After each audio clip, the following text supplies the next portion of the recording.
संजय चड्ढा जी, बहुत तकनीकी सवाल है और आपका जवाब बहुत कुछ तय करेगा कि आखिर कल सुप्रीम कोर्ट से कितनी राहत मिल पाएगी। क्या ऐसा कोई प्रकरण जो मामला चल रहा हो, अदालत में विचाराधीन हो, उसको लेकर के भी जानकारी देना जरूरी है, या फिर जो कांग्रेस की दलील है कि 2 साल से ज्यादा की सजा वाला ऐसा कोई मामला था ही नहीं, इसीलिए जानकारी नहीं दी गई? ये थोड़ा तकनीकी तौर पर स्पष्ट करें। देखिए, सेक्शन 33A जी, उसका सब क्लॉज 1 ये बताता है कि किन परिस्थितियों में, मेरी आवाज आ रही है? बिल्कुल जी, किन परिस्थितियों में जो एक कैंडिडेट है उसको अपने अगेंस्ट चल रहे तमाम जो केसेस हैं उनको डिस्क्लोज करना है। उसके 2 पार्ट हैं। पहला पार्ट ये कहता है कि ऐसा कोई भी केस जहां पे चार्जशीट दाखिल हो गई है और जहां पे ऑफेंस 2 साल से अधिक है, वो वाले केसेस को आपने डिस्क्लोज करना है। और दूसरा जो है, जहां पे आप 2 साल से अधिक किसी केस में कन्विक्ट है। ये 2 चीजें ही मात्र वर्णित हैं इस पर्टिकुलर सेक्शन में। अब मैं आपसे दूसरी एक बात कह रहा हूं कि किन परिस्थितियों में, जब ये हम देखते हैं कि एक व्यक्ति को के अगेंस्ट कोई अगर प्राइवेट कंप्लेंट हो जाती है, तो भी वो केस तो हो गया, प्राइवेट कंप्लेंट है, जज ने अभी चार्जशीट नहीं की है, जैसा कि यहां का केस है, जैसा कि ये आज जो जिस केस पे हम लोग बात कर रहे हैं, उस केस में जज ने कोई भी चार्जशीट नहीं है। जज ने किसी भी तरीके से चार्ज को फ्रेम नहीं किया है अभी जी। अर्थात एक कंप्लेंट है, उस कंप्लेंट के में नोटिस हुआ है पार्टी को कि आप आके यहां जवाब दीजिए। अभी इस स्थिति में है जो मुझे तमाम समाचार एजेंसीज के द्वारा पता चला है, न्यूज एजेंसीज में, आपके चैनल में, हर जगह पे जो बात हो रही है उससे ये पता चला है। तो अगर मैं सेक्शन 33 पीपल्स रिप्रेजेंटेशन एक्ट का देखूं तो उसकी 2 मात्र रिक्वायरमेंट हैं, और वो दोनों रिक्वायरमेंट्स मैंने आपके सामने वर्णित कर दी। मुझे ऐसा लगता है कि कहीं पे क्या ये चार्जशीट दाखिल हुई है, नहीं हुई है, ये देखना होगा। चार्ज पे कोर्ट का क्या ऑर्डर हुआ है, ये देखना होगा। और जो आपसे मुझे सूचना मिल रही है वो अभी चार्ज की स्थिति आई नहीं है। तो ये अगर नहीं भी इसकी सूचना दी है तो मुझे नहीं लगता कि ये किसी भी प्रकार से प्राइमा फेसी डिफेक्ट प्रोड्यूस करता है उस एफिडेविट में। संजय जी, अगर समन किया कोर्ट ने और जो जवाब आया कोर्ट उससे खुश नहीं हुआ और कोर्ट ने कहा नहीं, आप प्रॉपर जवाब दीजिए, आप आइए, तो क्या ये चार्ज फ्रेम करने की परिभाषा में आ जाता है कानूनी तौर पर? जी नहीं आता, नहीं आता, बिल्कुल नहीं आता। चार्ज फ्रेम करना उस वक्त होता है जब अवलोकित करती है कोर्ट अपने चार्ज का एक ऑर्डर होता है, बहुत लंबा, 5, 10, 15, 20 जैसा पेजेस का ऑर्डर होता है। तफसील से सारे इवेंट्स को नरेट किया जाता है, उसमें बताया जाता है कि इन वजहों से प्राइमा फेसी केस है और इस वजह से ये कोर्ट आज अगेंस्ट अभियुक्तों के चार्ज फ्रेम कर रही है। चार्ज फ्रेम करने का अर्थ हो गया कि ये ऑफेंसेस आपने किए हैं, ठीक, आप बताइए क्या कहना है। वो लोग मना करेंगे तब ट्रायल होगा। ठीक है, दिनेश गुप्ता जी के पास आते हैं। बहुत महत्वपूर्ण जानकारी आपने दी है दिनेश गुप्ता जी। देखिए, तकनीकी तौर पर तो अब माननीय कोर्ट ही डिसाइड करेगा कि चार्ज फ्रेम होना चाहिए, नहीं होना चाहिए, लेकिन एक बड़ी जो बेस जो बनाई जा रही है कांग्रेस की तरफ से कि सेम इसी तरह का केस राजस्थान में सामने आ गया और वहां पर 24 घंटे की मोहलत दे दी गई, और यहां पर मीनाक्षी नटराजन को, मैंने आज ये बहुत जानने की कोशिश की कि मीनाक्षी नटराजन को कब बताया गया कि आपके फॉर्म में ये कमियां हैं और उन्हें क्या जानकारी, उन्हें कितना वक्त मुहैया कराया गया। तो जो मेरे सूत्र बता रहे हैं वो ये कि स्क्रूटनी के टाइम तीनों कैंडिडेट को बुलाया गया था। उस वक्त मीनाक्षी नटराजन से कहा गया कि आपके फॉर्म में ये गड़बड़ियां हैं, आपका क्या कहना है? तो उन्होंने कहा कि मैंने इसलिए जानकारी नहीं दी क्योंकि मुझे नहीं लगता कि यह जानकारी देनी आवश्यक है, और जो तकनीकी ग्राउंड था उन्होंने रखा। इसके बाद रिटर्निंग ऑफिसर ने से उन्होंने कहा कि ठीक है, हम आपको बताते हैं, और बाद में फैसला आता है कि आपका रिजेक्शन हो जाता है फॉर्म का। तो ऐसे में क्या सर, ये जो मोरल ग्राउंड कांग्रेस ले रही है, क्या आपको लगता है ये बहुत वैलिड है? तकनीकी तौर पर तो खैर संजय जी ने बताया कि अभी इसको देखा जाएगा, कोर्ट देखेगी इसमें कल अगर सुप्रीम कोर्ट जाते हैं तो, लेकिन मॉरल ग्राउंड पर क्या आपको लगता है कि कांग्रेस जो है वो सही लग रही है? देखिए, जो इस वक्त 2, 3, 4 जो इस पॉइंट हैं इसमें, लीगल भी है, टेक्निकल भी है, मोरल भी है जी। तो मोरल ग्राउंड पे तो सबसे पहले ये है कि आपके खिलाफ कोई भी मामला यदि परिवाद भी है, आपको नोटिस है, तो आप यदि दे भी देते तो क्या फर्क पड़ जाता? कोई बहुत ज्यादा फर्क पड़ता क्या उससे? बिल्कुल। क्या उस पर कोई सवालात खड़े होते? जो बात लीगली सारे जो विधि विशेषज्ञ हैं वो बता रहे हैं, वो बात कांग्रेस भी अपनी नहीं रख पाई कि साहब हमने इसलिए नहीं ये जो है इसका जिक्र किया।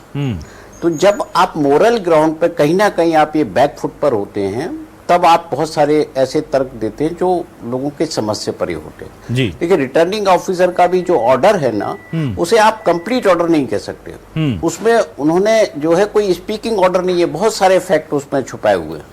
उन्होंने उस डेफिनेशन को भी जो है कहीं ना कहीं छुपाया है, जो 33 के बारे में जब भी बता रहे थे तो उन्होंने 33 के बारे में बहुत स्पष्ट किया कि उसकी रिक्वायरमेंट किस तरह की है, किस तरह के केसेस का जिक्र किया जाना चाहिए। तो इसको उन्होंने अपनी ऑर्डर शीट में नहीं लिया रिटर्निंग ऑफिसर ने कि वो क्या, कौन सा नियम है जिसके कारण हमको ये करना पड़ रहा है और उसका एक प्रावधान ये है। जो बहुत सारी जो संदेह इसी के कारण होता है, क्योंकि इस तरह के जो लीगल ऑर्डर होते हैं वो बिल्कुल उस तरह स्पीकिंग ऑर्डर होना चाहिए जिसको कोई भी आसानी से समझ सके, आसानी से पढ़ सके। लेकिन इसमें आपने इसको जो है एक केवल एक नोटिस है, इस नोटिस के आधार पर ये तय नहीं होता कि केस का स्टेटस क्या है। जी। तो आपकी इसकी पुष्टि कैसे करेंगे? केवल उस नोटिस का कोई, यदि आपके पास सर्टिफाइड कॉपी आई, आपने उससे पुष्टि कर ली, उसमें आप देखिए वो बीएनएस की जो सेक्शन 223 जिसमें नोटिस दिया गया है, उस नोटिस के बारे में बहुत सारी चीजें, बहुत सारे सवालात हैं कि वो नोटिस क्या इस सेक्शन में दिया जाना चाहिए। बहुत सारी चीजें हैं जो लीगल भी हैं और टेक्निकल भी हैं। और जब इस मामले में आप जो है इसमें समय देने की तो कोई व्यवस्था मुझे लगता है कि होती नहीं है। जो एक बार आपने दे दिया है नामांकन पत्र में, उसमें बदलाव तो आप कर ही नहीं सकते क्योंकि डेट निकल चुकी है। टेक्निकली तो आप उसको अब कोई चेंज नहीं कर सकते। अब जो भी डिसीजन लेना है रिटर्निंग ऑफिसर को लेना है कि वो उसको इंटरटेन करता है या नहीं करता। इंटरटेन उसने नहीं किया, अपने विवेक का इस्तेमाल किया, इलेक्शन कमीशन ने भी अब रिजेक्ट कर दिया। अब कोई स्कोप तो है नहीं, अब आपके पास केवल एक स्कोप है सुप्रीम कोर्ट, और सुप्रीम कोर्ट में आपको इसी डेफिनेशन पर जाना पड़ेगा जो है जिसको लेकर हम चर्चा कर रहे हैं। ठीक है, चलिए मैं वापस समर जी आपके पास आता हूं। समर जी, ये बहुत महत्वपूर्ण सवाल है और मुझे लगता है वक्त आ गया है जब कांग्रेस को इसका जवाब देना चाहिए, बजाय इसके कि वो हर बात का ठीकरा बीजेपी पर फोड़े। बीजेपी ने गलत किया है, सही किया है, वो अलग चीज है। लेकिन समर जी एक बात बताइए, कांग्रेस के नेता आप जब उनको भेजने की तैयारी करते हैं वो पूरे इकट्ठे नहीं हो पाते हैं। रामकिशोर दोगने जी की बात कही जा रही कि वो नाराज हो गए। कांग्रेस के नेता, ये बात सही है कि तेलंगाना में क्या केस चल रहा है, कौन सा नहीं है, ये जानकारी बीजेपी के नेताओं को कम होगी। कांग्रेस, तेलंगाना में कांग्रेस की सरकार है, उनको होगी या आपके कांग्रेसी मित्रों को होगी? और बीजेपी तो खुल के कह रही है, हेमंत खंडेलवाल खुद खुल के कह रहे हैं कि बीजेपी के लोगों ने हमें कांग्रेस के लोगों ने हमें बताया कि इन पर ये केस है। और दूसरा, कांग्रेस में जिस तरह से नाराजगी जाहिर हुई थी मीनाक्षी नटराजन के नाम सामने आने के बाद, क्या आपको लगता नहीं कि पार्टी को थोड़ा अंदरूनी तौर पर भी देख लेना चाहिए? उसके बाद आपने डमी कैंडिडेट भी नहीं उतारा, तो आप अपनी गलतियों के लिए, चलिए वहां पर मैं मान सकता हूं तकनीकी तौर पर बाकी ये जो गड़बड़ियां हो रही हैं इसको लेकर क्या कहेंगे आप? ज्ञान चंदानी जी का एक बयान था, उनका निजी बयान था। इस प्रकार के जो बयान है किसी नेता के खिलाफ, तो सुब्रमण्यम स्वामी बोलते हैं कि मानसी सोनी वाले केस के अंदर वो माननीय प्रधानमंत्री जी के चरित्र के ऊपर बात करते हैं, तो वो उनका निजी बयान रहता है। तो लोग बयान देते हैं, वो उनका निजी बयान था, पार्टी ने उसके साथ में कोई सरोकार नहीं था। लेकिन एक कॉमन सी टेंडेंसी बन गई है कि जब भी भारतीय जनता पार्टी के अंदर कुछ होगा, आपने कभी इस बारे में किसी ने बात नहीं करी होगी कि गाड़ियां भर के जो दिल्ली की तरफ निकल गए थे 3 बड़े नेता भारतीय जनता पार्टी के मोहन यादव के खिलाफ, उसके ऊपर कोई चर्चा नहीं होती। लेकिन हमारे यहाँ जरा सी हम खटपट होती है तो वो एक मुद्दा बन जाता है। आप तो चाहते, मतलब आप माफ कीजिएगा कि लोग तो चाहते हैं, भारतीय जनता पार्टी चाहती है कि कांग्रेस विपक्ष को पूरी तरह से खत्म कर दिया जाए। लेकिन असल बात यह है कि इन बातों से अपनी असलियत भारतीय जनता पार्टी नहीं छुपा पाएगी कि भारतीय जनता पार्टी किस प्रकार से संविधान का, लोकतंत्र का हनन इस देश के अंदर सबके सामने कर रही है।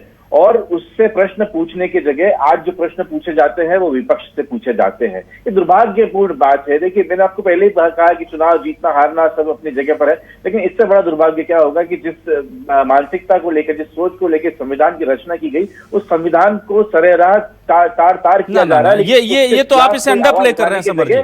विपक्ष से समर जी, ये सवाल दुर्भाग्य पूछे नहीं जा है, रहे ये हैं, दुर्भाग्यपूर्ण विपक्ष को नहीं है कि कटघरे इतने में लिया झटकों जा के रहा है, बाद भी विपक्ष की आप गलतियां बताई जा रही प्रिकॉशनरी है, एक डमी कैंडिडेट नहीं उतार पा रहे हैं।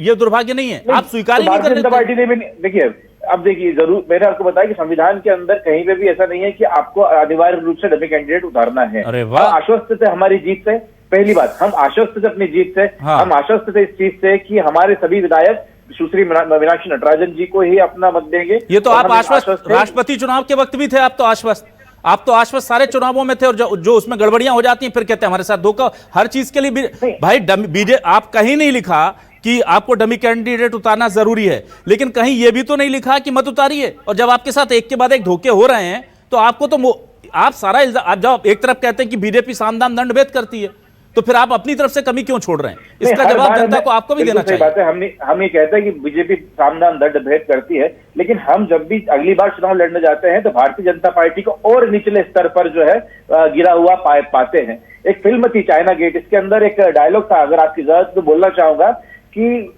लड़ने का दम तो ले आओगे, लेकिन कमीनापन कहां से लेके आओगे। ये भारतीय जनता पार्टी पे आज ये चीजें साबित हो रही है, सिद्ध हो रही है। पूरे देश, पूरी दुनिया, पूरे लोग, इस प्रदेश के लोग इस बात को मान रहे हैं। ना ये नहीं है, हमेशा रोना रोने का नहीं। जब आप उनको इस लेवल तक की उपमाएं दे रहे हैं और आप तैयारी पूरी नहीं कर रहे हैं, अपनी तैयारी तो कर लीजिए ना कम से कम जंग की। जब पता है कि दुश्मन के पास खंजर भी है, उसके पास बंदूक भी है, सब कुछ है, और आप बिना हेलमेट लगाए निकल जाएंगे, बिना ढाल लिए निकल जाएंगे, फिर कहेंगे हम शहीद हो गए। हमेशा विक्टिम कार्ड खेलते हैं आप। मैं आपको इस बात का जवाब देता हूं कि हमने कभी भी भारतीय जनता पार्टी को, जो 2014 से पहले की बात कर रहा हूं मैं, कि कभी भी दुश्मन नहीं माना। वो हमारी प्रतिद्वंदी पार्टी थी, और ऐसा ही हम सोचते थे कि भारतीय जनता पार्टी सोचते रहिए, बहुत बढ़िया, सोचते रहिए। अगर ये जो पूरी पार्टी निपटा लीजिए, सोचते रहिए आप। मेरी दोस्त अभी अविनाश की बात तो सुनिए, अगर यही सोच कांग्रेस की भारतीय जनता पार्टी के लिए होती तो विश्वास मान लीजिए इनको पैदा ही नहीं होने दिया होता हमने।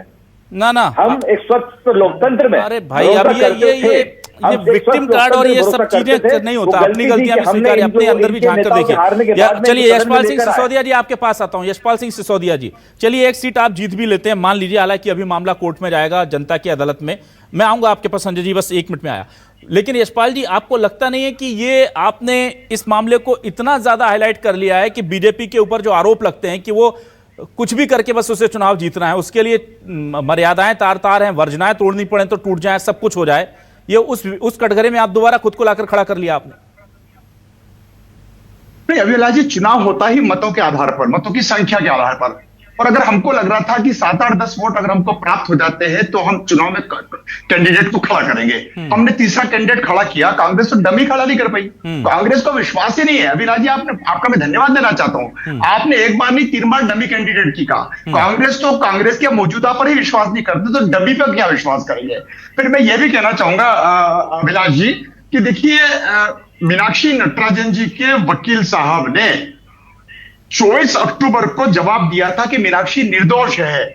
बदले में 17 नवंबर 25 को कोर्ट ने खारिज कर दिया, यह कहकर के मना कर दिया कि ना केस विचाराधीन है। मैं ये भी कहना चाहूंगा, विचाराधीन, मैं ये भी कहना चाहूंगा अभिलाष, विचाराधीन है ना, विचाराधीन। मैं ये भी कहना चाहूंगा कि जब स्कूटनी हो रही थी, फॉर्म 26 में शपथ पत्र परिवारवाद न्यायालय का उल्लेख नहीं किया गया। 3 पत्र जवाब में प्रस्तुत किए मीनाक्षी जी ने ऑब्जर्वर के सामने, आरओ के सामने, उसमें भी इसका उल्लेख नहीं किया। फॉर्म ए का पार्ट कुछ और था, फॉर्म बी का पार्ट कुछ और था, निरंक छोड़ रखा था। देखिए, भारत निर्वाचन आयोग और सुप्रीम कोर्ट कहता है ना एक घंटे में यशपाल जी आप तकनीकी तौर पे मत जाइए, मैं ये कह ही नहीं रहा जानकारी देना अनिवार्य ना ठीक है, वो तो कोर्ट डिसाइड कर लेगा, वो ठीक है। मैं आपसे ये कह रहा हूं कि आप एक तरफ कह रहे हैं कि आपके नंबर कम थे और दूसरी तरफ आपने कैंडिडेट उतारा, तो ये अगर सेल्फ गोल ना करती कांग्रेस तो आप कुछ तो खेल करते ना कि ऊपर से टपक जाते आपके पास वोट। अरे अभिलाष जी, कांग्रेस के अनुशासनहीनता को हम जानते हैं, अच्छी तरह से जानते हैं। और कांग्रेस हमेशा अनुशासनहीनता की, वहां कोई नेता नहीं है, कोई नेतृत्व नहीं है, और उसका लाभ भारतीय जनता पार्टी को मिल जाता है।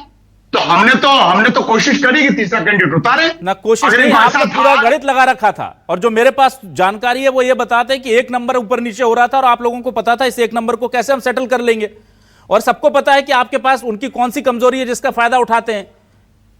तो ये तो बहुत ये देखिए, बहुत चीजें बहुत क्लियर हो रही हैं। अभिलाष जी, मीनाक्षी नटराजन जी को हमने तो नहीं कहा था कि आप फार्म में अपराध का जो प्रकरण दर्ज चल रहा वहां है तक तो हैदराबाद ठीक उसको उल्लेख न है। करो। मेरा तो सवाल यही है कि जब आपके पास नंबर नहीं थे तो भी आपने अगर कैंडिडेट उतारा था तो हारने के लिए तो उतारा नहीं था, तैयारी तो पूरी थी आपकी। अरे अभिलाष जी, चुनाव में गणित चलता है, गणित को उठाया जाता है, पास भी होते हैं, फेल भी होते हैं। आप तो फेल कहां लेकिन होते हैं, आज की आप तो पास ही पास होते हैं, क्योंकि आपके पास इतना कुछ है कि आपको फेल होने की अभी कहीं दूर दूर तक कोई उम्मीद नहीं है। चलिए मैं जल्दी से आ जाता हूं। संजय चड्ढा जी कुछ कहना चाह रहे थे आप, प्लीज सर। मैं तो मात्र सिर्फ ये कहना चाह रहा था कि आपने सही कहा कि समर जी सारी संवेदनाएं लीजिए, सब पूरे देश भर से आपके साथ संवेदनाएं हैं, लेकिन आप वही इकट्ठा करते रह जाएंगे।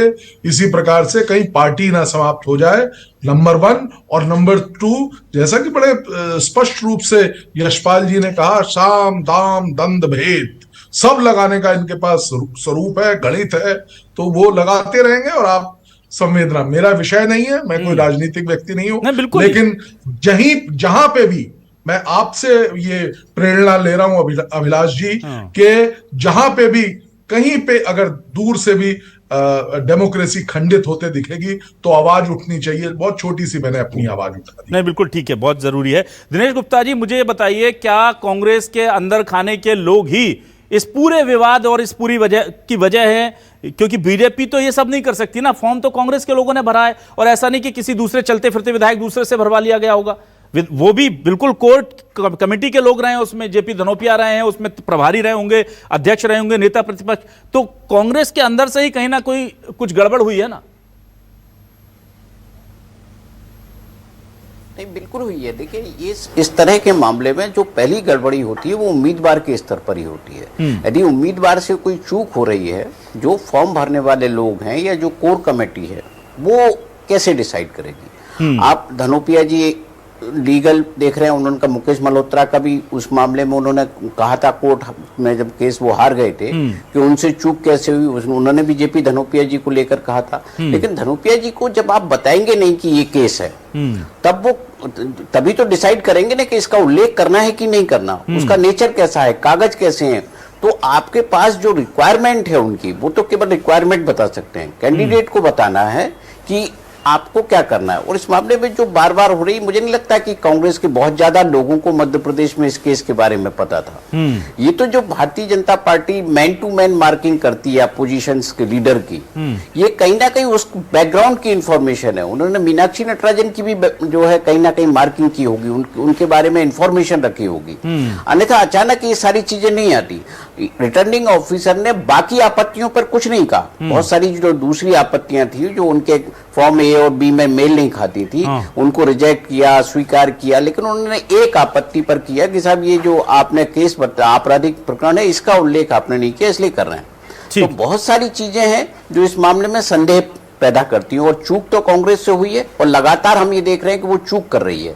तो उसके पीछे मुझे जो कारण समझ में आता है, ये एक्सपीरियंस लीडरशिप नहीं है, और ऐसे लोग नहीं है, लीगली भी ऐसे लोग कांग्रेस पार्टी के पास आज नहीं है जो ये बता सके कि भारतीय जनता पार्टी की इस स्ट्रेटजी से हम कैसे निपट सकते हैं। बिल्कुल, बहुत बड़ी बात आपने कही है। कांग्रेस के लिए बस यही कहना चाहेंगे कि देखिए, अगर आप हर बार अपनी गलतियों का ठीकरा बीजेपी पर फोड़ते रहेंगे, बीजेपी क्या करती क्या नहीं करती समझ लीजिए पूरा देश जानता है, पर कांग्रेस क्या करती, कितने चुनाव आपने अपने हाथों से गंवाए हैं। राजस्थान में बनी बनाई सरकार जो थी वो निकाल दी थी आपने हाथ से। ऐसे एक नहीं 10-20 उदाहरण है जिसमें जनता के मैंडेट का अपमान, क्योंकि अगर आपको जनता मैंडेट देती है, आपको 60 से ज्यादा विधायक दिए तो आपकी जिम्मेदारी है कि आप जिता कर लाएं, उस मैंडेट की रक्षा करना। आप अगर सिर्फ विक्टिम कार्ड खेलेंगे तो आपकी बेचारगी पर लोगों को सहानुभूति तो आ जाएगी, वो आपको दे देंगे, पर मजबूत विपक्ष को सिर्फ सहानुभूति नहीं चाहिए होती, उसकी मजबूती के लिए उसे नंबर्स भी चाहिए होते हैं, और उसकी रक्षा करना आपकी भी जिम्मेदारी है। बीजेपी, यकीन मानिए, हो सकता था कि बीजेपी ने तीसरा कैंडिडेट उतारा था तो वो जीत जाती, पर उस जीत में आप लोगों की उतनी बड़ी नैतिक हार नहीं दिखती जितनी अभी दिख रही है। उस जीत में लगता कि नहीं यार, कांग्रेस लड़ी और बीजेपी ने फिर से खेला कर दिया, पर आप लोगों ने तो खुद ही अपने साथ खेला किया है, और ये खेला जो है ये कांग्रेस का बड़ा झमेला बन चुका है। इस पर ध्यान दीजिए, बीजेपी को दिन रात कोसिए, बीजेपी पर जो करना है करिए। जो नारे वारे जो अभिषेक मनु सिंघवी को मैं देख रहा था, तमाम आपके वरिष्ठ लीडर दिल्ली में जो बैठ करके इतनी बातें कर रहे थे, ये निर्वाचन आयोग के पास वहां पर मध्य प्रदेश पहुंच जाते फ्लाइट से 2-3 घंटे में, वहां पर जाकर के अपनी जो तकनीकी चीजें आपको रखनी थी रख लेते। आप तो सेंट्रल में भी उनको नहीं कर पाए नोटिफाई। दूसरा, सुप्रीम कोर्ट में हम जाएंगे उसका इंतजार कर रहे हैं, जब आपको पता है सुप्रीम कोर्ट में छुट्टियां चल रही हैं। 2 दिन पहले जिस दिन कल ये हुआ था, कल शाम को माननीय सुप्रीम कोर्ट से गुहार लगा लेते ताकि सुप्रीम कोर्ट से इसको लेकर के कोई डिसीजन, इस याचिका को स्वीकार करना है नहीं करना है, कुछ रास्ता बन जाता। अब कल शाम 5:30 बजे फॉर्म वापसी का आखिरी टाइम खत्म हो जाएगा और कल अगर मान लीजिए कोर्ट में ये चीज नहीं आपके फेवर में आ पाई तो फिर आप असमंजस में रह जाएंगे। तो बहुत जरूरी है कि अगर आप चुनाव लड़ रहे हैं तो थोड़ी संजीदगी से लड़िए। आजकल तो लोग पार्षद का चुनाव भी बहुत सोच समझ के लड़ते हैं, आप राज्यसभा सांसद जैसे चुनाव इतनी लापरवाही से लड़ जाते हैं, बड़े दुख की बात है। बहुत शुक्रिया यशपाल सिंह सिसोदिया जी, समर सिंह जी, दिनेश गुप्ता जी, संजय चड्ढा जी हमारे साथ जुड़ने के लिए, इस डिबेट का हिस्सा बनने के लिए। तमाम दर्शकों का शुक्रिया। नमस्कार।